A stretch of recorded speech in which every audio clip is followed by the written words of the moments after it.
Okay, so hey guys, and welcome back to another predictions video. And in today's video, I'm going to be predicting the Jonas versus Habazin fight. And so, if you're new around here and you haven't yet subscribed, please do so. Like the video if you do indeed like the video, and let's get straight into it. So, going into this fight, Jonas is 15-2-1 with 9 KOs, and Habazin is 23-5 with 7 KOs. This fight is for the IBF and WBC World Welterweight titles.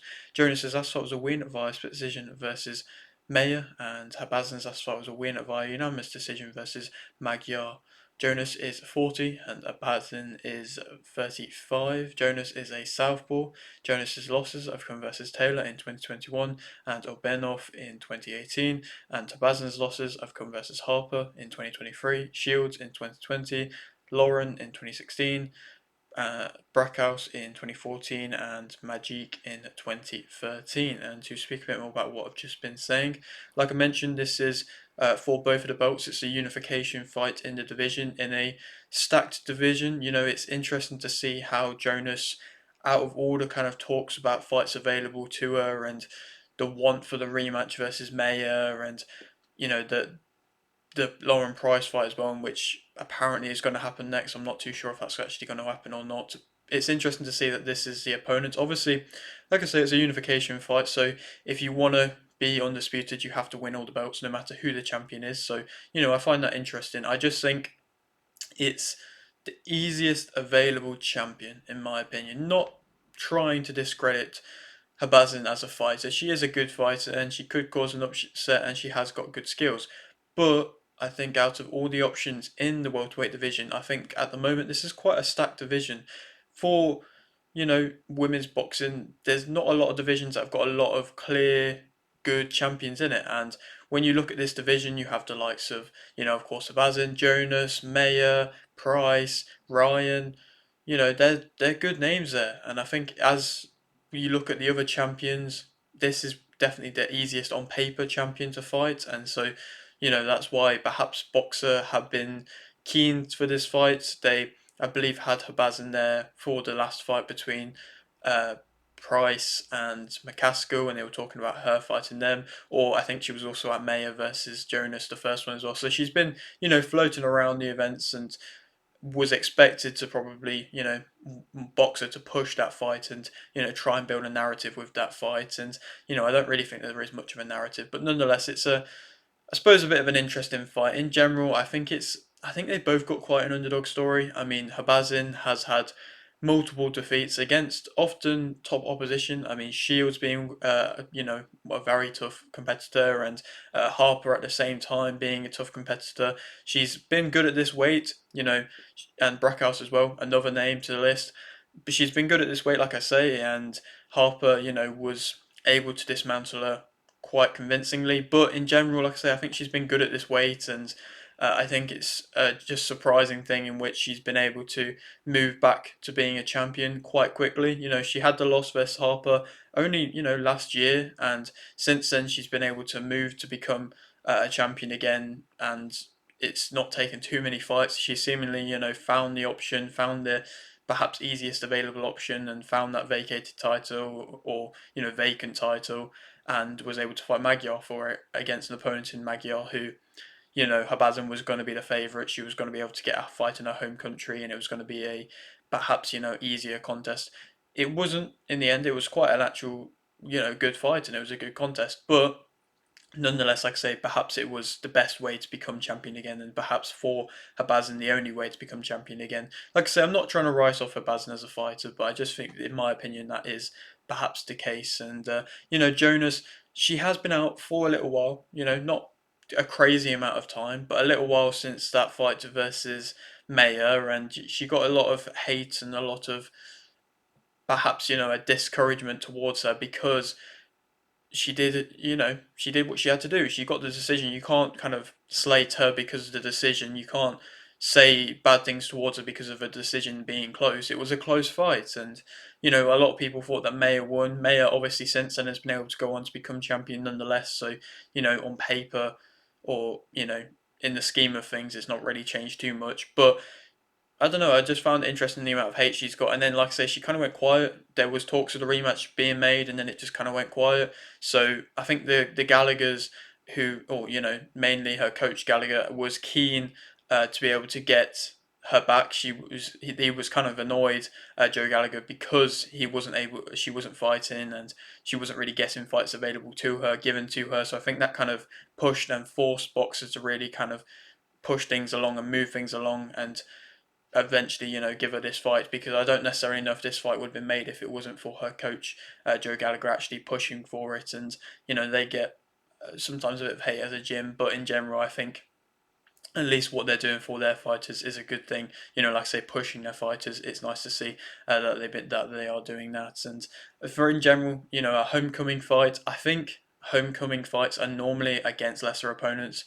Like I say, again, I'm not trying to slate Habazin, but this homecoming fight could have been a big one. It could have been one, like I say, a rematch versus Mayer. It could have been a fight versus Ryan, Sandy Ryan. That could have been still an option. Lauren Price as well. They're still trying to build that narrative, and they have Price on the undercard. There's no real surprise. She's kind of moved back down to co-main event again, and there's no real surprise that they've got her on the undercard, because they are just trying to build that narrative, build that storyline between the two of them, that they're going to make a big fight between them. But they could have just done that for this fight. I don't necessarily know why they didn't do that. I think Price is in with a very tough opponent in Matthias, and she just, perhaps if she loses that one, then that's going to write off the options for a Jonas versus Price fight, and that would have been, of course, also a unification fight as well. So, there's interesting options as to why certain things have happened certain ways, and Jonas now being 40 years of age, like I say, in general, her story as well is like an underdog type story.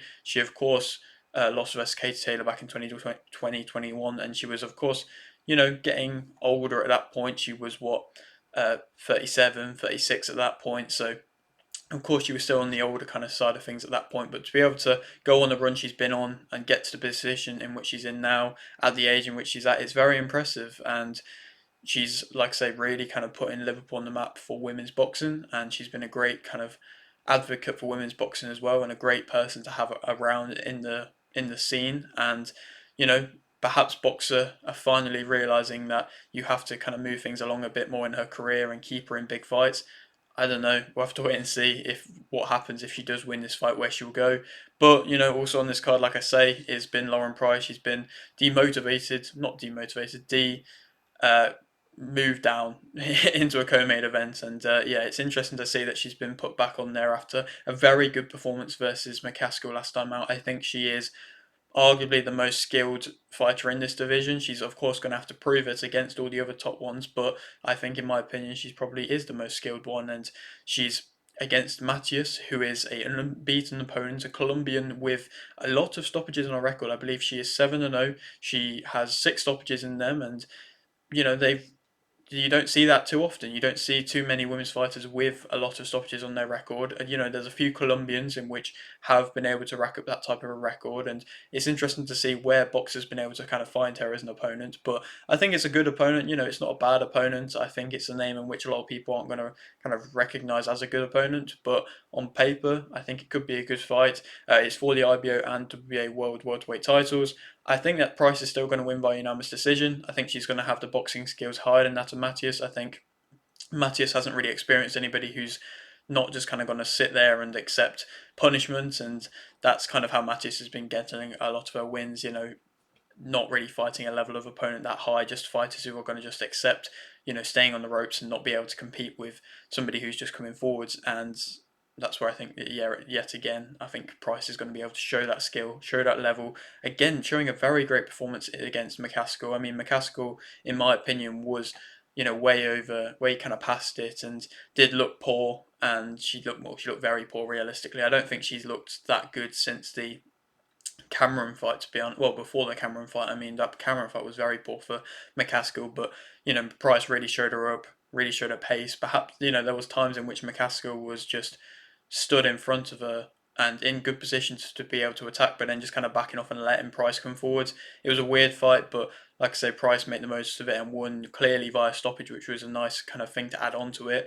I think, like I say, she's going to win via unanimous decision in this one. I think Mattis is going to be tough, and perhaps is going to make it tough for Price. She's going to be if she gets in them positions versus Price, where Price is backed up into a corner, she's not just going to back off and let Price come back. She's going to go for the attack still, and so that could, make things a bit more interesting. But inevitably, I think, like I say, Price's skills are going to be just superior and be able to get the win through that. Jonas, as a fighter, though, she, changes levels well. She went to the body nicely versus Maya. That was probably the thing in which she did best versus Maya, just continuously going to the body in her combinations, and they were, nice body shots in which she was landing. She's got solid movement. It's not excellent. It's all right. She'll circle around the ring okay. She won't sit on the ropes too long. Sometimes she does a bit, and she was getting caught by Maya when she was doing that, but in general, she does have solid-ish movement. She's got a good chin. She's always been able to take good shots. And Maya, isn't the weakest of punchers, and she was landing that good at times. And Jonas was getting caught quite a lot on the chin, and she took them shots and kept coming forward. She's strong. She normally is able to end combinations with a big shot, whether that be a hook or a nice body shot. She's normally able to end them combinations with a big kind of snapping shot, which is nice to see. She varies in tempo. Sometimes she will fight at a high pace, sometimes she'll slow things down and fight at a slower pace. Not really fighting to the opponent's fight too much, from what I believe. She can push you back. She was able to do that versus Maya. She was the smaller fighter versus Maya by quite a bit. Most fighters are versus Maya, to be honest, but she was still able to push her back, and she was very resilient and, as you kind of say, biting down on the gum shield to be able to push through. She's aggressive. She's got good clubbing hooks. They do look like they have a certain level of power to them. I think Habazin's shots can, if she lands cleanly, have a certain level of power, and I think she did rock Magyar in some of her with some of her shots, Habazin. So I think there is a certain level of power between the both of them. It's not crazy, but I think, like I say, there is a level of it. She can fight on the front or the back foot, Jonas. She gives her all, of course. She definitely gave her all versus Maya, and like I say, really showed that resilient performance. She won't be bullied, and she wasn't bullied by the onslaught and pressure in which Maya was trying to put on for quite a lot of the time. And like I say, being the smaller fighter, she was still trying to push her back quite a lot. And she catches you coming forward. She can fight on the back foot while still throwing combinations and catching you, which is something in which a lot of fighters can't do. A lot of fighters don't really want to take them backward steps, but Jonas is willing to do that and still throw and still land nice shots. Negatives about her, I think she can stay in range a bit too long, and she has a lack of speed. I think her hand speed isn't that fast. Fighters like a Lauren Price are known for having that speed, and that was something in which was able to go against McCaskill and really cause her problems. But I think that Jonas has that lack of speed and, like I say, staying in exchanges too long, not disengaging. She has a lack of a guard a lot of the time. She sometimes puts up a high guard, but she still got caught often on the chin versus Maya. She can be timed. She didn't necessarily make adjustments. I don't think she made too many adjustments in that fight. Perhaps her corner were just confident in her winning, but perhaps there could have been stuff to change to be able to have more success. She will be backed up. Like I say, when she does stay on the rope, she can get caught with combinations, and she was getting caught with shots by Maya. I'm just not too sure if Habazin is going to be able to put on that level of pressure to be able to get her backed up against the ropes. She can forget her jab a bit. I think her jab is good, but I think she forgot it a bit versus Maya. Her head can be on the line. She can be a bit of a brawler type fighter at certain points. And she can slow down at the same time, and I think she definitely did slow down even more throughout that contest. She was still, like I say, very game, very resilient, trying to throw always, but I think she did slow down a bit. Speak about Habazin as a fighter. I think she's confident. She looked pretty confident in that fight versus Magyar that she was going to win, and I think this is perhaps a new version of Habazin, which and now a champion version of Habazin. I think she's going to be coming into it with a good level of self confidence, and perhaps she didn't have that in prior fights when she was coming, to fight like a Terry Harper, and it was on their show, a Matchroom show, and everything like that. I don't think she had that same level of confidence in which she has now. She's typically a back foot type fighter with a good jab, and was able to utilize that a lot in that last fight and have a lot of success through that. She'll always respond in exchanges, so Jonas is going to put on these kind of brawling type exchanges. Habazin is always going to try and respond. She's got good straight shots. She makes you smother her that your work a lot of the time, and she was able to make Magyar smother her work. And I think Jonas could be resulting in doing that if Habazin is able to smother it. She disengages nicely at times. Sometimes she can stay in exchanges a bit too long, but I think she's more willing to disengage and circle around than that of Jonas. She can get off the ropes relatively well. Like I say, sometimes she'll stay on there a bit too long, but often she will try and get off the ropes. She's got them good mid-range combinations and was able to land clean on Magyar a few times through them mid-range combinations. She can catch shots as well. I saw that she was trying to do like a Philly shell type style at certain points, whilst also mixing up with just a high guard as well. It was interesting, but she did, catch a few shots at points. So, like I say, she was able to do that. She's got solid conditioning. She was continuously moving around throughout the whole of that fight versus Magyar and moving around quite well, and was still able to do it into the later rounds as well. So I think that's perhaps something she has better than that of Jonas at this point in her career. And she steps into a jab nicely as well, and a lot of her shots she'll be moving around and then step into a shot quite nicely. Negatives about her, I think she can duck ahead in kind of swinging exchanges. In close, she can just swing in exchanges and, like I say, just duck her head, and it's not the nicest, the cleanest. Like I say, her best combinations, her best work is that mid-range kind of catching you coming in type combinations. She stands quite tall, and she is a big target to land on, and she also squares up as well. So again, a big target to land on.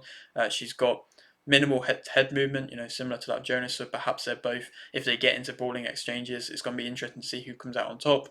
She can wildly swing when she's under pressure, and become a bit uncomfortable and look not very relaxed in that aspect. She headhunts a bit, and I think Jonas is definitely going to be able to, I think, slow her down to the body. She's got limited shot variation. She's hesitant at times with her jab, and it's a good jab. When she lands it and gets it going, it's a nice little pinging off type jab, but she can be hesitant with it. She can be a bit too wide, well, quite often with her shots. And yeah, Jonas is the favourite for this fight, and I think that Jonas will win via unanimous decision. I think she's going to be able to, like I say, continuously wear her down to the body, break her down to the body. Habazin is not going to be able to deal with that, handle that. I think Jonas is going to walk forwards. She might be following her around the ring a little bit, but nonetheless, I think Jonas is going to be able to win, like I say, comfortably via unanimous decision, and then progress on to these big fights, hopefully next. Claim 2 belts. Perhaps Mayer's next at WBO belt. Perhaps Price is next with the IBO WBA. I'm not too sure. I mean, Boxer hasn't even really been speaking about Mayer as an opponent. They've been very much keen on kind of putting the Price opponent as the best option. They've kind of done face-offs and put them, next to each other in photos and things like that. And I think they're probably going to go with Price next. I really hope so. I don't mind if it's a Mayer rematch or a Price fight. I'm sure, Mayer is going to be gunning for the rematch, but I wouldn't mind if it's a Price fight. Perhaps Mayer's moved on. Perhaps Mayer may have a rematch with Ryan. I'm not too sure. But I think Price, that fight's an excellent fight. I'm sure she can get through that Matthias fight, and I don't think she should be overlooking her at all. But I believe she can do that. If not any of these big names, somebody like a Yücel, she's 16-0, Turkish fighter, has been fighting, in Germany and Dubai, I believe, a lot of different places, with quite a few stoppages to her name as well. That could be an option as well, but that's just if they want to keep Jonas busy. And like I said, I don't know how long Jonas has left in her career at a top level, so they want to, I'm sure, keep her fighting and don't want to have her out for too long. But yeah, that's another option that perhaps could happen, but I'm sure nobody is really wanting that too much. But yeah, that is it for today's video. Hope you did enjoy. Like the video if you did need, like the video, subscribe if you're new, and thanks for watching.